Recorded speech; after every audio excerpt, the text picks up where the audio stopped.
Halo, selamat datang teman-teman di pembelajaran pada video kali ini. Di kesempatan kali ini kita akan belajar mengenai bagian-bagian dari tumbuhan. Bagian pertama adalah akar. Akar adalah bagian pada tumbuhan yang tertanam di dalam tanah. Namun, ada juga jenis tumbuhan tertentu yang akarnya berada di dalam air. Akar memiliki fungsi penting untuk menunjang keberlangsungan hidup dari tumbuhan. Pada tumbuhan, ada beberapa jenis akar. Yang pertama adalah akar tunggang. Akar tunggang adalah akar yang memiliki ciri tebal dan memiliki cabang-cabang kecil yang disebut sebagai akar lateral. Yang kedua adalah akar serabut, di mana akar ini memiliki bentuk yang lebih tipis, bercabang, dan seperti berserat. Kemudian, jenis akar selanjutnya adalah akar nafas. Akar nafas merupakan akar yang tumbuh dari bagian bawah batang tumbuhan. Yang keempat adalah akar isap. Akar isap merupakan jenis akar yang fungsinya untuk menghisap makanan dari tumbuhan lainnya. Yang kelima adalah akar lekat. Akar lekat biasanya digunakan oleh tumbuhan tersebut untuk menempel ataupun merambat pada benda lain. Yang keenam adalah akar gantung.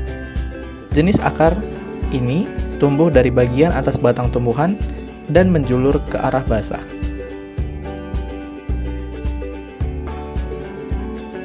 Selanjutnya adalah batang. Batang merupakan bagian utama dari struktur tumbuhan.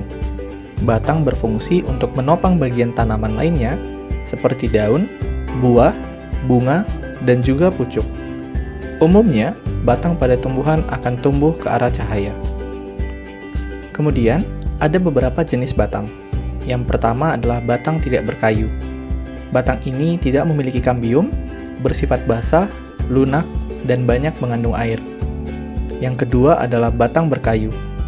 Batang tumbuhan ini mengandung kambium. Kambium tersebut akan membentuk lapisan kayu yang keras. Yang ketiga adalah batang rumput. Batang jenis ini tidak memiliki kambium, tidak berkayu, dan tumbuhnya tidak panjang. Kemudian, bagian dari tumbuhan selanjutnya adalah daun. Daun adalah bagian tumbuhan yang umumnya memiliki karakteristik datar, hijau, dan terletak di batang.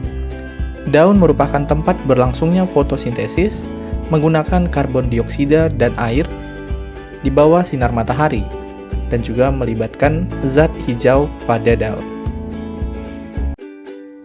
Dalam dunia tumbuhan, ada beberapa jenis dan bentuk daun. Yang pertama adalah melengkung.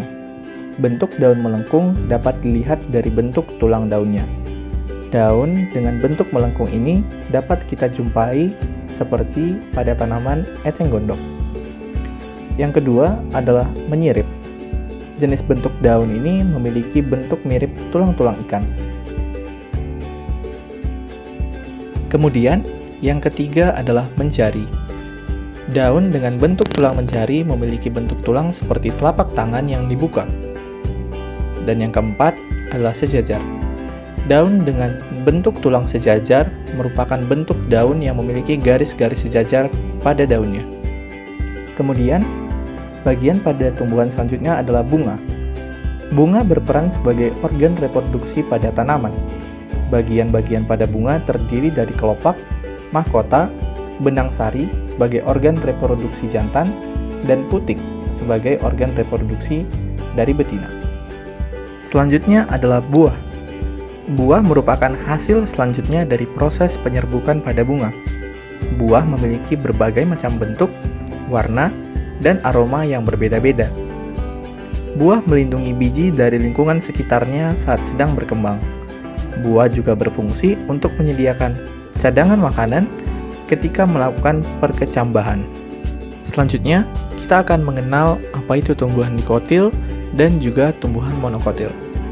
Tumbuhan dikotil, setiap anggota tumbuhan berbunga memiliki sepasang daun dan dalam embrio benih.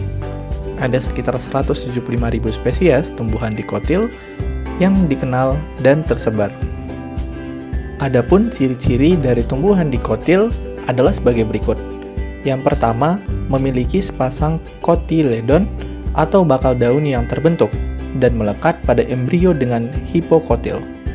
Kedua, kotiledon sudah berbentuk sejak tahapan biji dan mudah terbelah. Yang ketiga, akarnya tunggang. Yang keempat, pada bagian kalitrogen, yaitu tudung akar, tidak memiliki tudung akar. Yang kelima, akarnya berkambium. Dan yang keenam, bunga memiliki kelipatan 4 atau 5 batang yang bercabang-cabang, memiliki banyak dahan dan juga ranting. Adapun beberapa jenis tumbuhan dikotil adalah sebagai berikut.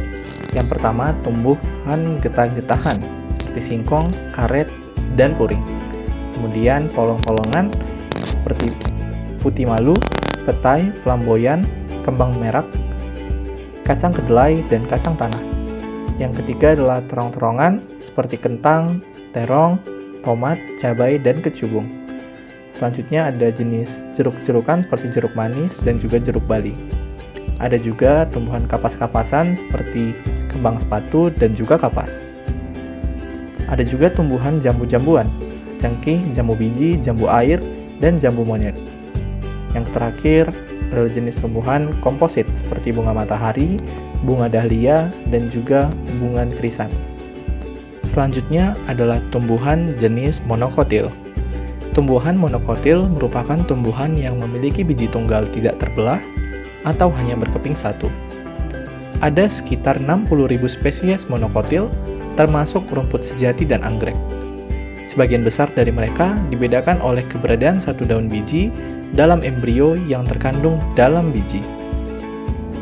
Adapun ciri-ciri dari tumbuhan monokotil adalah: yang pertama, akar berupa akar serabut. Yang kedua, jumlah kotiledonnya hanya satu. Yang ketiga, tulang daunnya sejajar. Yang keempat, batang tidak berkambium. Yang kelima, batang tidak bercabang. Dan yang keenam adalah bunga kelipatan 3. Adapun jenis-jenis tumbuhan monokotil, yakni yang pertama, rumput-rumputan, seperti padi, jagung, bambu, rumput, tebu, dan juga gandum. Yang kedua adalah tumbuhan pinang-pinangan, seperti kelapa, rotan, kelapa sawit, aren, dan salak.